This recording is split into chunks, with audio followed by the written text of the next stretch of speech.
Hi, today I'm with me DOOGEE V Max and I'll show you how to unmute notification sound on this device.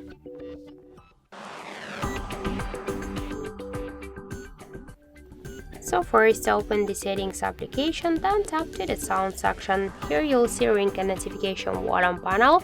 Just to mute notifications, you should mute notifications volume panel. But by this way, you will mute all of your notifications and also the ringtones. And if you want to stay with the ringtones and you just want to mute only notifications, unmute this volume panel. Tap to default notification sound and switch your currently sound to one from these available sounds. Just switch one from your available sounds to none.